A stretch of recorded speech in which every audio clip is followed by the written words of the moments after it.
I'm Ben Bailey, chef, and proud to call New Zealand home. I learnt my trade at some of the world's best fine dining restaurants, then came home to cook, earning 3 hats, 2-time Restaurant of the Year and 2-time Chef of the Year. But it's time to go out alone and open a truly unique New Zealand restaurant. I want to find out what exactly our New Zealand cuisine is, where our produce comes from, and is it sustainable? I'm going to travel the country doing so. I want to create authentic New Zealand dishes, and believe me, it's going to be tough. It's come in 600,000 over budget. Join me on my journey. We're going to lose all the bollocks that comes with fine dining. This is truly a Kiwi story told through food. It's high risk as everything is on the line, but I need to follow my dream.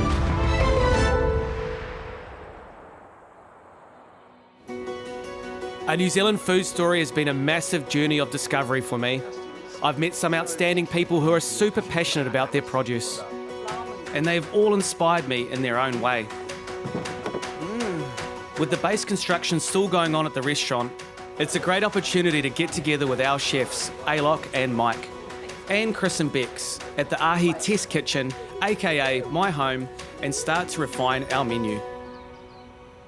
Mike, Alok, you know, we've been together for 12 years now. Yep, collectively. Bit of a journey, so we're going to come here once or twice a week. We turned our home kitchen to our test kitchen. Research kitchen, research facility. Well, AHI's getting built, so we're just going to start. This is our first day of doing proper R&D, right? So we've got some ideas in our head, but we don't really know what the hell we're doing. We're trying to do dishes we haven't done before. Yeah. It's always based on experiences and stuff like that, but we've travelled the country, we've done heaps of stuff. We now need to start putting pen to paper and plate on some dishes. We've got some ideas. Some stuff won't work, some stuff hopefully does. We've got a scampi dish that we've been working on for a while. Basically a play on a corn dog, like you go to Eden Park and have a corn dog, so it's that sort of thing, but it's something a bit more luxury than that. You have all these ideas, but they need to be refined and scrutinised, and they've got to be practical in a restaurant sense, how we serve them, how many covers we're going to do. Sometimes dreams are just dreams, you know, hey Mike? Okay. Is your batter a bit thick, or do you remember kind of the corn batter is meant to be Like round. smooth? Round on the outside, Smooth, yeah, on the outside. So that was kind of a little bit rough, but... How was it? Yeah, it looks good. So it's supposed to look like a hot dog, but then they eat it and it's like langoustine or scampi are just it's the most glorious shellfish. Yeah, much better. Bro, I think we got a perfect one here. Look. Beautiful. This is a piece of manayao. And so Tom Muir has filled it with resin. Incredible. Yeah, it's so old. And he's just done a cross-section of it. It's very, very fragile, so we have to be super careful with it. Yeah. When we put it here, we want to do our skewers, so we have to cut the perfect hole into the hot dog sauce. Tiny bit of chive. We like to make it as difficult as possible for front of house. Okay, so that's kind of the vision. It's the rings and the manayao that really blow me away. This is the pawa we hangied out at the pits. I've just backpacked it in its shell, and I've tried to collect as much of the juice as I can from the pawa, and that'll be a part of our sauce. This is all goodness here, we need to keep all that. We've done hangi potatoes, which we've sliced thin and we've deep fried, because that was on the advice of Riwi was saying how good hangi potatoes were. And then we've got the hangi crayfish, the hangi snapper, the hangi John Dory, which was kind of crucified in the hangi, really. It was super overcooked. So we've worked that into almost like a rillette, like a terrine. The original idea was like a nigiri roll, you know? Yeah, but New Zealand powers are quite big. I think this, there we go. Ding dong. Come out like that. Yeah, man.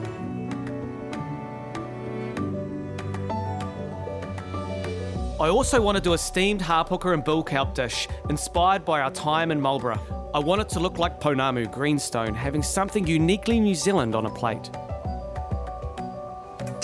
So the string is just used to, not only to make it look like a necklace, but also it enables the front of house to pull the kelp off the fish, because the kelp is not edible at the moment.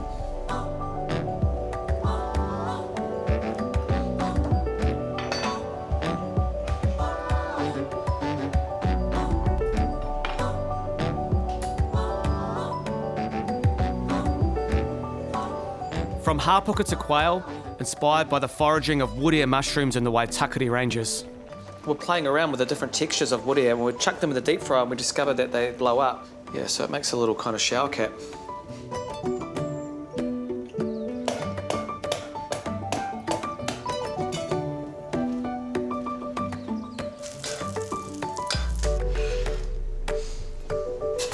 I reckon the hangi master will be proud of us. Done with justice. It's really easy just to keep chucking things on the plate. It's great to be able to do this, to see what works and what needs more attention. The dish we want to try next is inspired by tamana lamb, and I can't wait to plate it to see what it looks like. So this is a tasting of tamana lamb. We've got about 5 or 6 or 7 cuts of lamb that we're mucking around with today. Some of them are really simple, like a simple rack or a best end. Some of them are a little bit more technical, like we've made black peppered pancetta of tamana lamb and then cooked really slowly. So we really want this to be a dish that's a signature of the restaurant. Yeah. We'll have whole lambs, they'll be hanging, different cuts of the lamb will be taken off at different times. All tamana lamb, all different methods of cookery. Whenever do you get to eat all these cuts of lamb? But the guys are going to be so in the making this. So we have to be super clever. I don't think so. Oh, okay, the challenge is laid down. So, I mean, this could be a lamb for 4 or 6 even, right? Christopher can come out to the table. Cover everything. Yeah, that is awesome. Do I walk like that? This is like how a he walks. Thunderbird? Sorry.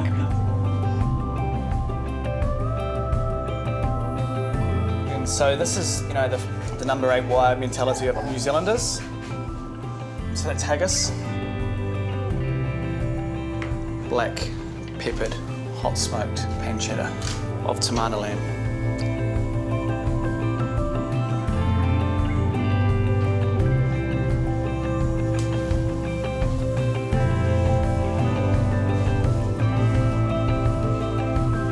Part of the dish is plated and the rest of it you kind of help yourself. I love it. I love it. You have the elegance of fine dining, which we're not, we're smart casual, but then you have the kind of family of the sharing. It does, it feels homely. Is it, you know, emphasis on sharing. It doesn't feel pretentious, it doesn't feel stuffy. So this could be for 2, minimum of 2, but it also could be 4, 6, 8, 10, 12, you know. What an epic day, and the first of many to come. And it is truly exciting to see the ideas starting to form on the plate. Up next, I head to Matakana to see some truly revolutionary beer brewers, and then visit the newly opened commercial bay, where my dream restaurant, AHI, will be located.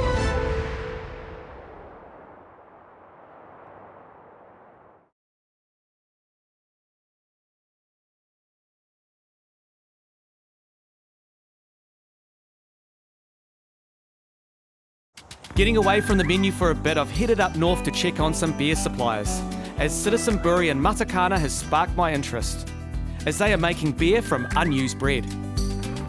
We're at the Sawmill Brewery, which is under construction, as they recently had a devastating fire, but nothing is stopping these guys. Okay, so we can't have a New Zealand food story without investigating New Zealand craft beer. So this is a very special beer made with bread. What's this all about? It's a new project that we've been collaborating with Mike and the team at Sawmill. And Citizen is an organisation that's been focused on reducing edible food waste. So New Zealand's #1 product that has gone to waste or into low value stock feed has been bread. So to the tune of 20 million loaves a year. So what we've gone with Mike's help is back to the origins of beer, and we actually take that bread and we hand it on to our friends here at Sawmill to brew some tasty craft beer.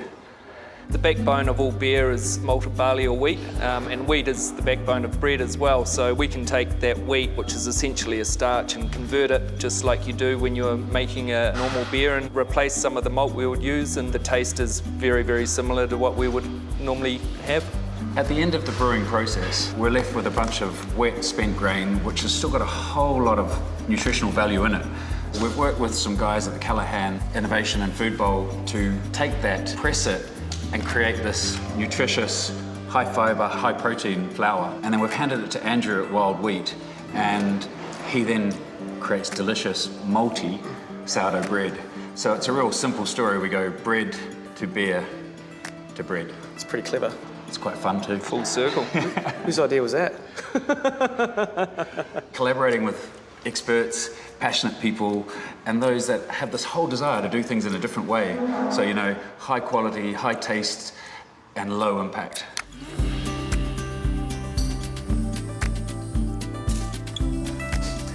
It's beautiful, super fresh. So it's a great story. I think for sure we're going to put this on at AHI. It'd be great to pour it. I think our customers will love it, and I can't wait to tell them the story about Citizen. So thanks so much. Cheers, guys. Oh, cheers. Thanks. Thank you. Thank you. Incredible vision, and what a great thing to do.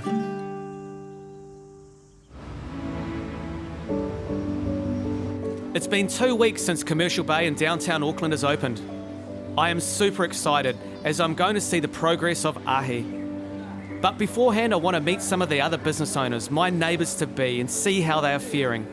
Boy, Commercial Bay is looking amazing. First up is Gochu, the home of heavenly Korean fried chicken. How do you say it? Gochu. Got you. What does that mean? It's Korean for chili and a little bit of a double entendre. It's also slang for pee-pee. I love this site. Fantastic. Such a good view here. It kind of feels like, even though it's that kind of social dining, it feels like you've got your own sort of joint, doesn't it? Surrounded by great neighbours here. We were a little bit worried that, you know, we didn't want to be opening a restaurant in a mall. Yeah. And now that we're open, it doesn't feel more like at all. I mean, it's so busy. Yeah. Hey, there he is. I love you. Welcome to Gochu. Thank you. So we have a JFC, aka Jason's Fried Chicken. I have to put my name on so that no one Yeah. No one can steal the recipe, eh? Come on. Enjoy. Thank you. Gonna go for that one? Man, I'm like sweating looking at this.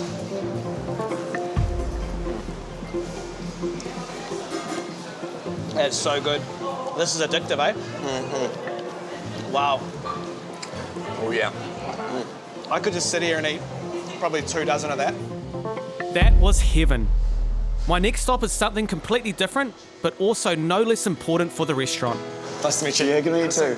Yeah, good. What a beautiful store. Look at this. Yeah, it's an old Cody slab from the island actually, so Holy. yeah. You know, the wood around the outside of AHI we've had stored on my driveway for a couple of years, so we've been collecting that as well, so I'm a big wood guy, so Cool. I really appreciate that. So what do you do here, mate? You make soaps and everything from Great Barrier? That's right. We, I suppose our range is inspired by rongoa and kind of our history and the herbs I was lucky enough to be familiar with growing up on the island, and my grandparents who brought me up. So rongoa appreciation is... Rongoa is, I suppose, an understanding of the remedial, kind of herbal medicine, I suppose, is a good way to describe it. The rongoa is a part of like that mātauranga of knowledge, like Māori kind of understanding. And the really fascinating thing with what we've noticed even with people coming to the store is there's a real appetite for getting understanding and learning some of the history of the country at the moment, and the herbs all have their own story. The 4 key tenets would be kawakawa, manuka, komaraho, and harakeke. I suppose in many ways people ask kind of what we do, and if we've got like a one word, it's probably skincare, but probably more in like the therapeutic space rather than kind of skincare and beauty. The plant agent and those constituents are actually incredibly healing, and there's a lot of science coming out at the moment regarding the kawakawa and a plant agent called myristin and how it's anti-inflammatory. The harakeke seed oil has omegas and amino acid called linoleic acid, which is super good for dermatitis. And manuka, everyone knows the benefits of manuka. 100%. So Aoteare's amazing company, which is 100% aligned with our AHI ethos. Their products are definitely going into our restaurant. Next on my adventure around Commercial Bay is the already infamous Pony Room, where customers are in for a real surprise. Hi. How you doing? So how's it been? Can I have a drink? Yeah, we need a beer. Where's the beer here? I wish we could go get up and actually help ourselves, because that's how it works here. You just go and get yourself a drink from the bar. Hang on a sec, you get your own drink. Actually go and pour yourself a little rosé from the tap. Should we go do it? I reckon. Let's So go. we can get a fish and then bring it back with us. Yeah. Cool. It's actually, that's probably good for us, right? I like you already, Marion. Get you a little fish of rosé. Awesome. So that's a really unique concept. You know, it is, because at the end of the day, we want people to be able to get themselves a drink the same way that they would do at home. So Awesome. here you go. Cheers. So you're bringing like a really international vibe to Commercial Bay. That's the idea. I mean, we love New Zealand. We've been coming here for years. Yeah. And as we got to sort of know the hospitality landscape, it seemed there was a real opportunity for, this hospitality, this slightly different hospitality concept, like pouring your own sort of rosé. That's awesome. So it's like a rosé, izakaya, Japanese, American. That's it. So it really would be kind of a pan-Asian sort of seafood restaurant and really kind of seafood-centric. You're a part of the Commercial Bay family now. Is it exciting? Very happy, very happy. I mean, it's just been quite a journey to get there, but gosh, like this pretty wonderful family, really world-class. It's been special to chat with everyone. Up next, I'm about to check on the progress on AHI, the restaurant I've always dreamt of opening.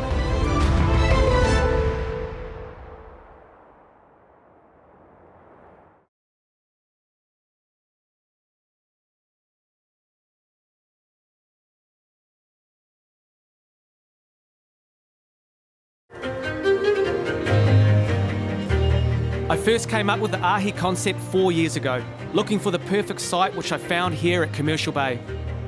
Construction started 18 months ago and it's been the most roller coaster of journeys. Welcome to AHI.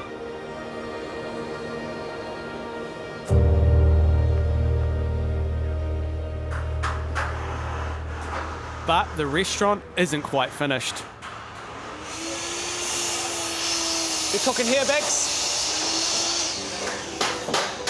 Okay, it's just the kitchen, hot line, big plating pass, a big fire, kind of like a pastry dessert type vibe.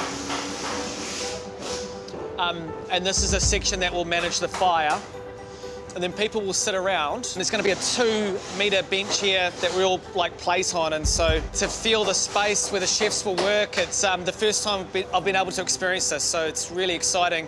The hoods are in, that's a big moment. We're going to have fridges all under here. There's so much things to sort out. And we've probably spent half our money at the moment, to be fair. And we've got this far. So here's a lot of fear. It's our bar. Beautiful view down Tyler Street. I love that view. You can go out onto the veranda. Stanley Point, we've got Rangitoto, we've got Waiheke, we've got the Hauraki Gulf, the Waitemata Harbour. It's stunning. It's stunning. This is our fridge. It's 3.5 metres tall. Got a huge 2-metre by 2-metre window that faces out to all the diners and harbour eats. It's a big fridge, painted black inside with uplights, and we all hang whole animals here.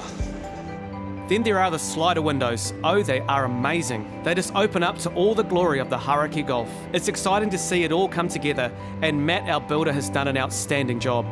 So Matt, we're about halfway through on time and probably money as well. Yeah, ballpark, and I think what you'll really see in the progress from now is every week it'll look like we've achieved 2, because we've done all the stuff that you don't get to see at the end. I can see the layout of the kitchen, extractions in, so that's a good moment, and, and it's feeling how you want it to feel? I think so. So the big question, how far away are we? So what year were you wanting to open? Well, I think we signed the lease in 2018. Okay, all right. So no, look, I think the guys are making really good progress, and at this stage we're probably looking to be in a position to hand over to you to start really testing this thing out early August. I think it's looking good. Okay. There'll be a few surprises, but... Yeah, we're pretty much out of money, just so you know. Yeah, cool, me too. Just created the penetrations through their wall. Yeah, I don't want to be a pain in the ass, and I don't want it to cost more, but then I want it to be the best restaurant it can be as well. Yeah. Well, look, I think our team's main role is to guide you along the line with our experience. We do a lot of these, but also be mindful of the fact that this is a dream for you, and it has to be perfect, and we don't want you to have any regrets at the end of it. Yeah. And so if we can blend those together well, guide you down the right path, but at the same time deliver what you want, I think it'll be a great outcome. You're a good man. Likewise. Thank you so much. Thanks, Matt. Pleasure working with you. Well, we all envisioned AHI, our dream restaurant, would be open by now. However, it's not. But it will be in August, in 5 weeks' time, and that's okay. Yeah, so we started in 2018, and now we're halfway through 2020, and we're about halfway through our build. So it's been a long journey. It's been an expensive journey. I don't know whether I'm better off or not for it taking this long. I think about the dishes that I wanted to cook, and then time passed and I didn't like those dishes anymore, and so I feel like I've lost a lot of time. But in the same way, the vision has been evolved. But now it's time to actually get in the kitchen and cook. It's been such a stop and start process, and it's been an emotional roller coaster. But now there's nothing in our way. We can see the light at the end of the tunnel, and we're going to smash it. I always wanted to open a restaurant right on the waterfront with a great location. I was tired of cooking in the back dens and the laneways, and I was going to open a New Zealand restaurant. I wanted this view, so I'm stoked with our location. I think we've made the right decision.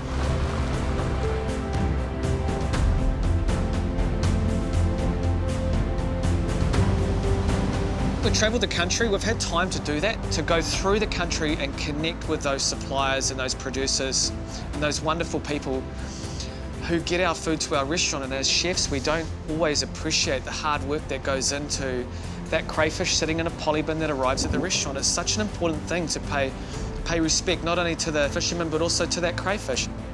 It's an exciting time to be a chef in New Zealand right now. Everyone's on the same page. Everyone's pushing New Zealand food. Everyone is on brand New Zealand. And we know we've got a great opportunity now to be the forefathers of New Zealand food and to carve out New Zealand cuisine. The answer to New Zealand cuisine is we are maybe 20 or 30 years of being able to say, here are a list of 20 dishes that come from New Zealand. But New Zealand cuisine is about the people, and it's also about ingredients, about our amazing coastline, about our amazing farmers, about our amazing growers. It's about ingredients and people. That's what New Zealand food is for now.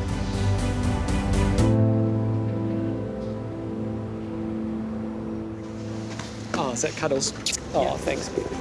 You gonna cry? No. Now let's get AHI open.